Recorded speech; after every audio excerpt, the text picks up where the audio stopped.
The average American farmer spends $2,000 to $3,000 a year on synthetic fertilizer, shipped through a supply chain controlled by four corporations. The Amish have never bought a single bag. Their soil is alive, their harvests abundant. For over a century, a quiet method using nothing more than a $2 length of copper wire has shown measurable electrical effects on plant growth. Those are effects the modern system would rather you never tested. In many neighborhoods today, that wire is effectively banned. The question was never whether it works. It is why everything around it was built to make sure you would never find out. A single bag of synthetic fertilizer stacked in a warehouse carries a price tag of $25 to $40. For the average small farm, that means spending anywhere from $2,000 to $3,500 every season just to keep the fields green. These costs do not stand still. Price spikes ripple out from global markets, supply chain disruptions, and the quiet agreements of four major corporations who control most of the fertilizer supply. One year, a bag costs $28. The next, it jumps to $36. In a bad season, the bill doubles before a seed even touches the ground. On paper, these numbers look like a simple line item. In practice, they decide who stays on the land and who folds. A single input, granules of ammonium nitrate, phosphate, potash, can swallow up a quarter of a farm's entire operating budget. The math is simple, but the consequences are not. When a family farm faces a fertilizer bill that rivals the cost of seed, fuel, and labor combined, autonomy slips away. Every price hike tightens the grip, more debt, more dependence, fewer choices. Against this backdrop, the Amish stand apart. They have never bought these bags. Their fields are fed by compost, rotation, and the living web of soil biology.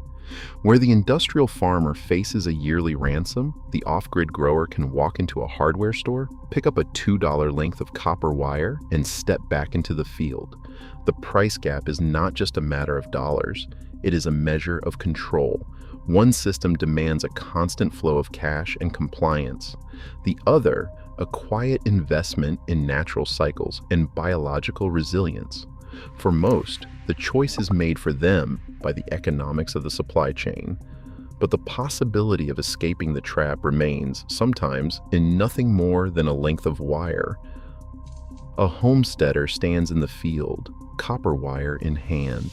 The setup is simple: a single rod, a length of wire, and a high impedance meter resting on the damp earth.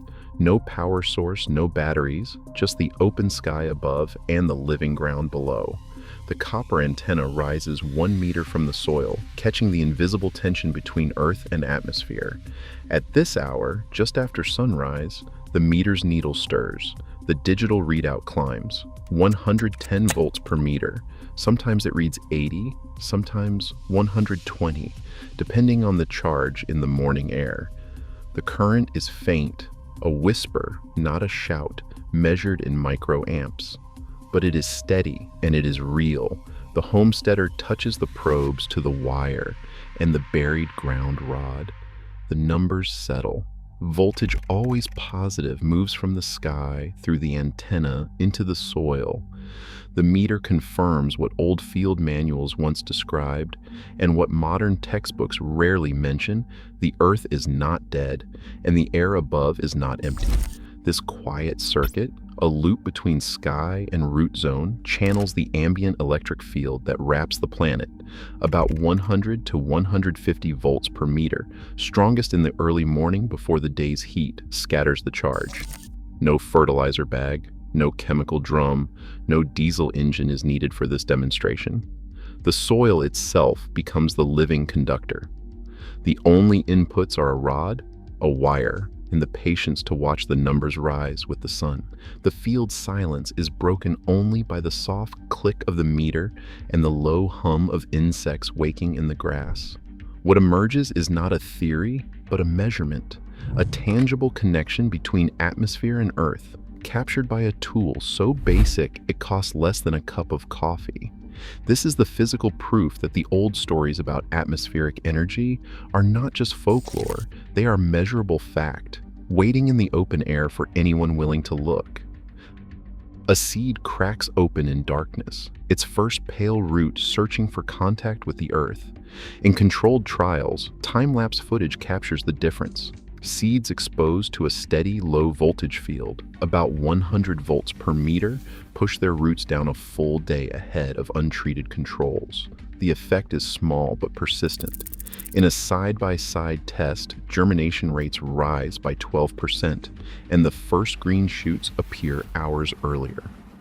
These are not garden rumors, but numbers recorded in notebooks and digital logs, the work of growers and soil scientists who measure, wait, and measure again. A soil scientist stands over the plots, clipboard in hand. The Mechlik 3 test, a standard for extracting available nutrients, shows a faint but noticeable shift. Phosphorus and potassium tick up by 7 to 10% in the treated rows. No chemical fertilizer has been added. The only difference is the presence of a copper wire and a buried ground rod, channeling the faint current that flows between sky and soil. Sap flow sensors, clipped to the stems of young plants, register a subtle increase in water movement, about 0.2 millimeters per hour, more than the control group. The results are not dramatic, but they are consistent, and they appear wherever the electric field is present. At harvest, the final measure is dry biomass. Shoots and roots from the electrified rows weigh in 8% heavier on average. The scientist's voice, calm and precise, notes the pattern: faster germination, slightly more available minerals, a gentle boost in sap flow, and a modest gain in yield. These effects do not rewrite the rules of biology, but they suggest that soil, alive, conductive, and sensitive, responds to the most delicate signals in its environment. Here, the engine of growth is not a bag of granules, but a quiet connection between atmosphere and earth, recorded in numbers that speak for themselves. In the quiet of early morning, Amish fields breathe with a life that runs deeper than rows of corn or alfalfa. There are no chemical drums lining the barn, no rumble of fertilizer trucks, no neon bags stamped with corporate logos. Instead, the work begins with compost, layered straw, manure, and last season's crop residue, broken down by earthworms and the slow chemistry of decay. This is not a relic of the past, but a living system tuned by generations who know the weight and worth of their soil. Rotation is as much a habit as a rule. One year, oats and clover knit the ground, fixing nitrogen and feeding the microbes.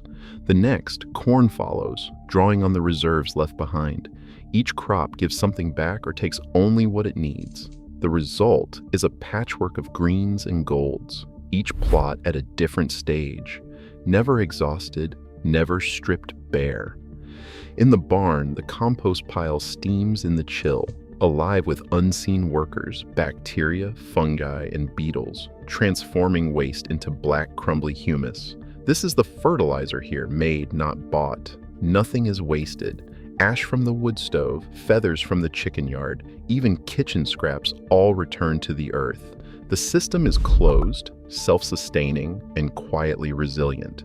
The Amish do not speak of soil as a substrate to be managed, but as a partner to be respected. Their fields yield enough, year after year, without the crutch of synthetic inputs. It is a model of sovereignty, one where abundance is the result of patience, observation, and trust in natural cycles. In this world, control is not about domination, but about understanding when to intervene and when to let the land work on its own terms. Under a microscope, the living soil of an Amish field reveals a dense, tangled web. Hyphae of arbuscular mycorrhizal fungi stretch from root to root, binding particles and ferrying nutrients in every direction. This underground network is not just a curiosity, it is the engine of resilience, driving the silent abundance seen above ground. But in fields fed by synthetic NPK, the story changes. Long-term trials, some running for decades, have measured the cost. Microbial biomass drops by 10 to 25% compared to soils enriched with compost or manure. Fungal communities, especially the arbuscular mycorrhizal fungi that form symbiotic bonds with plant roots, shrink by 30 to 40%. Spore counts fall, hyphal threads thin and retreat. The soil loses its memory, its ability to share phosphorus, to buffer drought, to resist disease all quietly erodes. A soil scientist, voice steady and factual, explains the mechanism. High solubility fertilizers flood the root zone with nitrate and ammonium, pushing the pH down and shifting the microbial balance. Bacteria that thrive on quick, simple sugars explode in number, while the slower, more complex fungal partners fade. The symbiotic handshake between plant and fungus weakens. In a 35-year wheat maize rotation, fields treated with only mineral nitrogen saw AMF spore density cut nearly in half. Hyphal length density, a measure of the underground network's reach, dropped by over a third. These numbers are not theory. They are the outcome of hundreds of stained slides and counted spores, repeated across continents and crops. The biological cost is not always visible in a single season. Yields may stay high for a time, but the soil's inner life grows thin, brittle, and less able to recover from shock. Where the mycorrhizal web is strong, plants draw phosphorus and water from far beyond their own roots, tapping into a collective intelligence built over millennia. Where it is broken, each plant stands alone, dependent on the next bag of granules. The difference is not just chemical, but ecological, a quiet unraveling that leaves the land more dependent, less free, and less alive. At the edge of the Gulf, in April 1947, a French cargo ship sat loaded with 2,300 tons of ammonium nitrate. The dock workers in Texas City had no warning. At 9:12 a.m., the ship erupted with a force that flattened buildings, shattered windows miles away, and sent a shockwave that killed 581 people. The blast left a crater 15 feet deep and set off fires that burned for days. The chemical that once fed fields now filled the air with smoke and debris, its power impossible to ignore. In the aftermath, investigators sifted through scorched earth and twisted metal. Reports from the Army Corps of Engineers and the newly formed Chemical Safety Board traced the disaster to a simple fact. Ammonium nitrate, under the wrong conditions, is not just a fertilizer, it is an explosive. The scale of the Texas City disaster forced lawmakers to act. The Explosive Safety Act of 1948 imposed new restrictions, including bulk storage limits, mandatory coatings to reduce volatility, strict licensing, and reporting requirements for every shipment. For the fertilizer industry, the rules were more than a safety measure. They were an inflection point. Factories that once produced munitions for war now pivoted to making agricultural ammonium nitrate, but under a new regime of oversight and liability. Manufacturers diluted the product, added inert fillers, and shifted to coated granules, all to stay within the law. Meanwhile, regulators drafted technical codes that would echo for generations, shaping not just how fertilizer moved, but who could buy it, store it, or even use it in the field. The Texas City explosion did more than scar a town. It locked in a chemical path for American agriculture, binding the fate of the farm to the rules of the chemical plant. The quiet alternatives, compost, rotation, the living web of the soil, were pushed to the margins. In their place, a system emerged where every bag, every shipment was tracked, licensed, and ultimately controlled. The story of ammonium nitrate is not just about what feeds the crop, but about what the system allows and what it quietly forbids. A copper wire anchored in a backyard garden can become a quiet act of defense. For many homeowners, it is not the price of the wire or the science behind it that blocks the experiment. It is the fine print in a stack of documents signed at closing and rarely read since. The language appears simple. No antenna, tower, mast, or any structure extending above the ground surface shall be installed without prior written approval of the Architectural Review Committee. In practice, these words sweep up anything that looks unfamiliar: a rod, a wire, a homemade device meant for the soil, not the sky. The rules do not stop at aesthetics. The National Electrical Code, referenced by city inspectors and homeowners associations alike, draws a hard line. Unapproved conductors exposed to the weather and tied to the earth are classified as potential hazards. Section 250.30 of the Code prohibits ungrounded or uninspected field antennas in residential zones. In Virginia, Department of Transportation Specification 173 warns against any electrical installation in public right-of-way without a permit, citing public safety and liability. A homeowner in a master-planned community receives a letter, formal and impersonal, demanding removal of a 3-foot copper rod. The notice cites the Homeowners Association ban on any antenna-like device and threatens daily fines until compliance is confirmed. The intent is not always hostile.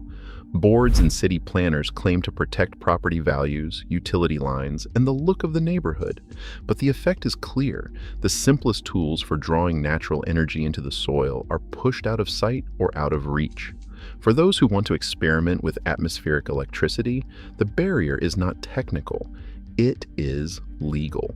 A $2 wire, harmless by any practical measure, becomes contraband overnight. The field that could have been a quiet laboratory is now a battleground for codes, covenants, and municipal bureaucracy. The promise of autonomy, of growing outside the chemical supply chain, collides with a wall of paperwork and the steady threat of penalty. Across the heartland, the price of fertilizer is not set by weather or the whims of nature, but by the silent handshake of 4 companies. Nutrien, CF Industries, Mosaic, and Yara now control 60% of the nation's nitrogen supply, 70% in the Midwest. Their reach extends from the port to the co-op and from the contract to the insurance clause. In 2023, the Department of Justice opened an investigation into possible collusion, vertical and horizontal. The case remains unresolved, but the effect is plain. Prices leap, independent dealers vanish, and the rules of the game are written in boardrooms far from the fields. For the smallholder, every contract comes with strings. Crop insurance, the so-called safety net, demands the use of approved agronomic practices. The fine print is clear. Only registered fertilizers, applied at rates set by external consultants, qualify for reimbursement. Try to submit a claim without a receipt for synthetic NPK, and the odds of approval drop to near zero. Less than 5% of custom practice requests are accepted. There is no category for atmospheric energy, no checkbox for a copper wire in the ground. The system rewards chemical dependency and punishes anything that falls outside the ledger. A map of the supply chain reveals a narrowing funnel. Distribution hubs shrink as consolidation deepens. In the South, smaller plants hold on, but the Midwest is a patchwork of corporate logos. When a shipment is delayed or a plant goes offline, the story in the headlines is always scarcity. Yet global inventories tell another tale. Record high stocks in India, warehouses full in the Gulf. Scarcity in this world is not a matter of empty silos, but of engineered access. The narrative justifies price hikes, and the cycle repeats: higher costs, more debt, fewer options. A consumer in rural Iowa remembers walking into the local feed store and finding the shelves bare, prices scrawled in chalk and crossed out by noon. The shortage is explained as a global crisis, but the Department of Justice files and the insurance paperwork hint at something else, a scarcity built not on the limits of nature, but on the architecture of control. The promise of abundance, once held in compost in the living soil, is now measured in contracts, compliance, and the steady drip of synthetic input. The $2 wire and the quiet field it could serve are left outside the system, an option visible but increasingly out of reach. Today, most soil is treated like lifeless dust, dosed, regulated, and stripped of its natural intelligence. Yet living ground remembers. Each new ban and barrier tightens the grip of dependency, while a handful of quiet acres thrive without chemicals or permission. True agricultural sovereignty means reclaiming the right to feed ourselves, wire or no wire. Some fields will choose autonomy over approval. Thanks for walking this ground with me.